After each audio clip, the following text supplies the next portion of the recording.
Today, we're going to break down exactly why Money Ape's bank balance keeps crawling back to the same number no matter what, why earning more doesn't automatically make things better, and what Money Ape can actually do about it starting this week. With no willpower required. Let's go. You know how a thermostat works, right? You set it to 70 degrees. The room gets too cold, the heater kicks on. The room gets too hot, the AC kicks on. Either way, it always drags the temperature back to 70. That's all it's trying to do. Get back to the number it knows. Money Ape's brain has a thermostat, and it's not set for temperature. It's set for dopamine. Dopamine is the chemical your brain releases when something good happens. When you eat something delicious. When you buy something new. When a paycheck hits. When you get a compliment. Dopamine is your brain's way of saying, yes, more of that. Good job, well done, excellent ape behavior. But here's where it gets interesting. Your brain doesn't actually care about how much dopamine it's producing. What it cares about is the change, the difference, the surprise. Scientists call this a prediction error. Your brain is constantly predicting what's going to happen next, and dopamine spikes when reality is better than predicted. When reality is worse than predicted, dopamine drops and you feel bad. When reality is exactly what you predicted, nothing happens. No dopamine, no feeling, just neutral. This is not a theory. This is one of the most replicated findings in neuroscience. Researchers have been studying this in rats, monkeys, and humans for decades. Your brain is not a happiness machine. It is a surprise machine. And this one fact explains almost everything about why Money Ape's bank account never seems to grow. Picture the very first time Money Ape bought something just because it felt good. Not because it was needed, just wanted. Maybe it was a video game, a nice pair of shoes, a meal at a restaurant that had cloth napkins. Do you remember what that felt like? That was a golden banana moment. Maximum dopamine, real reward, pure joy. Your brain said, oh wow, this is new, this is great, this is better than I expected, and it flooded your system with that sweet chemical reward. Now here's what your brain quietly did in the background. It updated its prediction.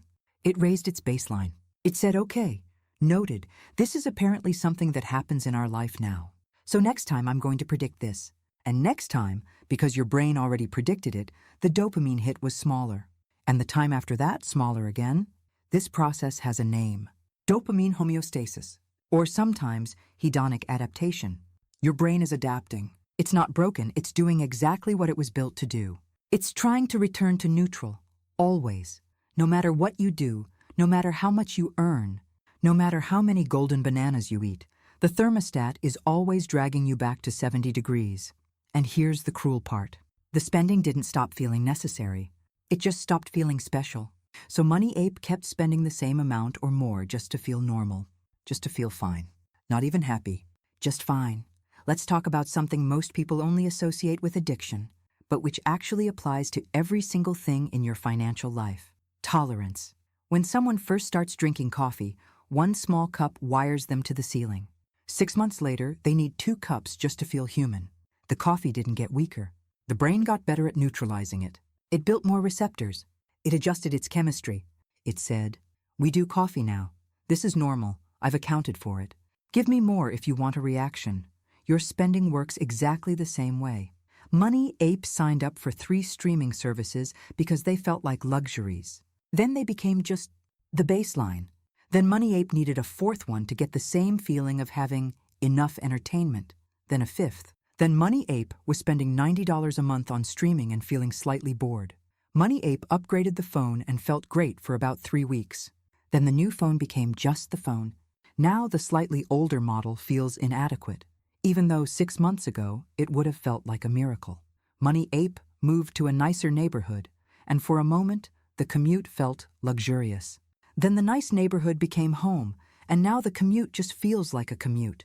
Each of these upgrades reset Money Ape's baseline upward, and the bank account, without ever getting a memo about any of this, just kept trying to accommodate the new normal. A little more here, a little more there, until one day, the raise from last year was completely invisible, absorbed completely into a lifestyle that somehow costs exactly as much as Money Ape earns.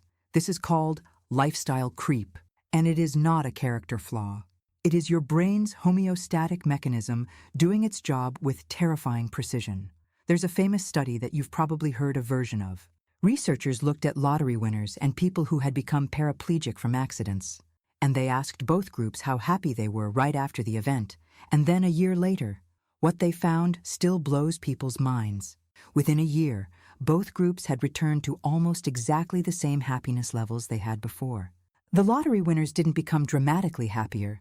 The accident survivors didn't stay dramatically sadder. Both groups adapted. Their baselines reset. Now, this study has been refined and debated. Since then, the full picture is more nuanced, but the core finding holds up across dozens of replications. We are remarkably bad at predicting what will make us sustainably happier, and remarkably good at returning to wherever we started. Princeton researcher Daniel Kahneman, who won a Nobel Prize, so he's not just making things up, found that beyond a certain income level, more money stops improving your day-to-day emotional life in any meaningful way. It reduces stress about specific problems, but it doesn't change how you feel on a Tuesday afternoon. Now, Money Ape is not saying money doesn't matter. Money absolutely matters. Poverty is painful and stressful and hard in ways that are very real. But past a point of genuine security, the problem isn't how much money you have. It's that your brain keeps redefining what security feels like. And that definition always costs just a little more than you currently have. This is why every financial milestone feels anticlimactic. You save $5,000 and feel good for a week. You save $10,000 and feel good for a week. You save $50,000 and feel good for a week. And then the thermostat kicks in, and the new normal swallows the victory whole. Okay, so now that we understand the mechanism, let's get specific about where Money Ape actually loses the bananas. Because there are 3 traps that show up in almost every Money Ape's life, and if you recognize them, you can start stepping around them. Trap number 1 is called the upgrade reflex. This is when any improvement in income is immediately converted into lifestyle. Money Ape gets a better job and instinctively gets a better car.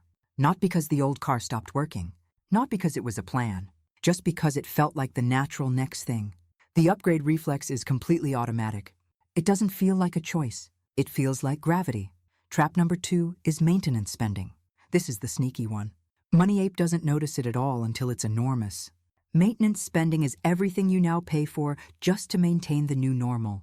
The gym membership that came with the healthier lifestyle phase. The storage unit full of stuff from the bigger apartment. The dry cleaning bill from the nicer wardrobe. The premium apps, the better insurance, the organic groceries. None of these are bad things, but together they form a wall of spending that has to be paid every month just to stand still. Trap number 3 is comparison drift. Money Ape's reference point for normal doesn't come from inside. It comes from the people around Money Ape.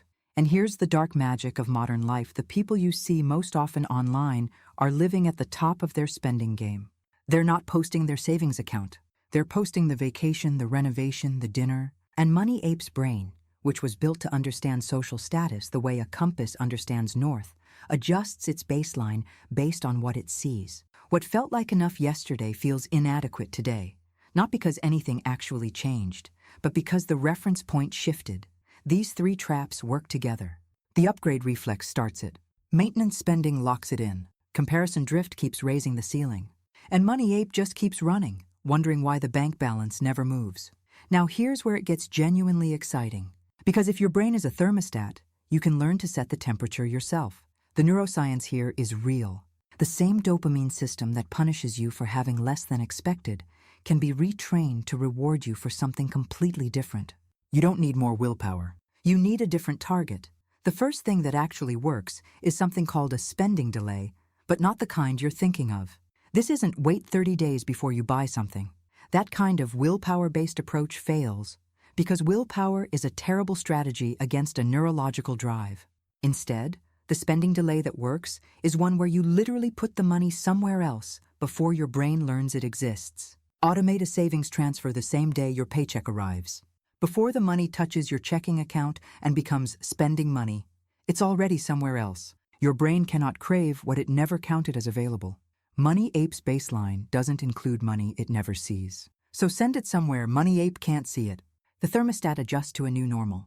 It just adjusts to the new, lower number instead. The second thing that works is what behavioral economists call experience over stuff. Studies consistently show that experiences generate more lasting happiness than purchases, and here's the neuroscience reason why. Experiences are harder to compare. You can compare a TV to a better TV. It's easy. The numbers are right there. But you can't really compare a camping trip to a different camping trip in any clean way. Experiences blur together into memory, and memory is protected from the direct comparison that triggers tolerance.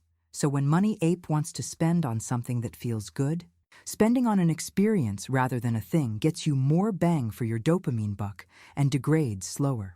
The third thing, and this is the one Money Ape finds weirdest but most effective, is periodic underspending. Deliberately spending less than you can for a stretch of time, not because you have to, but because it re-anchors your baseline lower.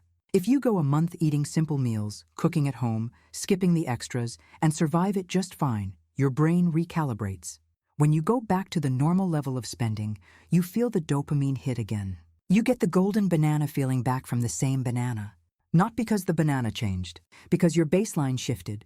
This is the closest thing to a cheat code that actually works against dopamine homeostasis. Money Ape. Let's end with a story. Imagine there's a tree at the edge of the jungle, and this tree drops ripe golden bananas every single day. They're delicious. They're easy to reach. Every time Money Ape walks past, there's a banana. And the rule is, you can eat the banana, or you can put it in a pile. If you eat the banana, you feel great.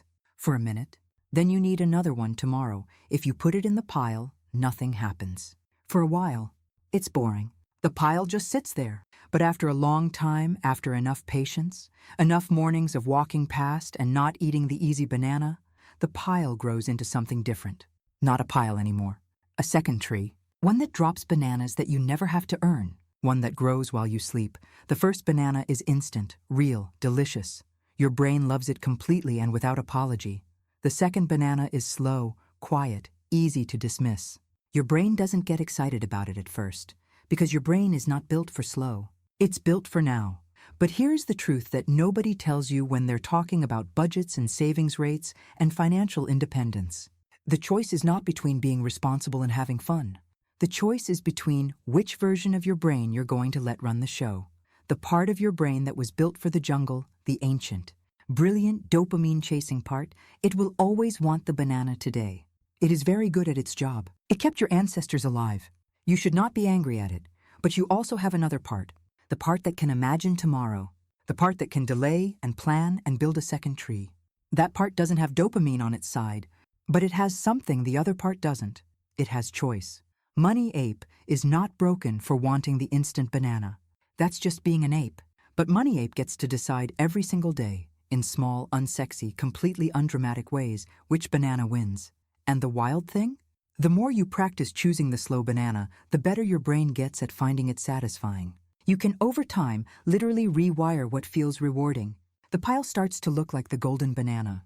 The number going up starts to feel like the treat. You don't have to be a different kind of ape. You just have to show your ape brain a different kind of jungle. If this made something click, share it with one person whose bank balance seems to evaporate. They probably have no idea their brain is doing this to them. And neither did Money Ape until now. See you in the next one.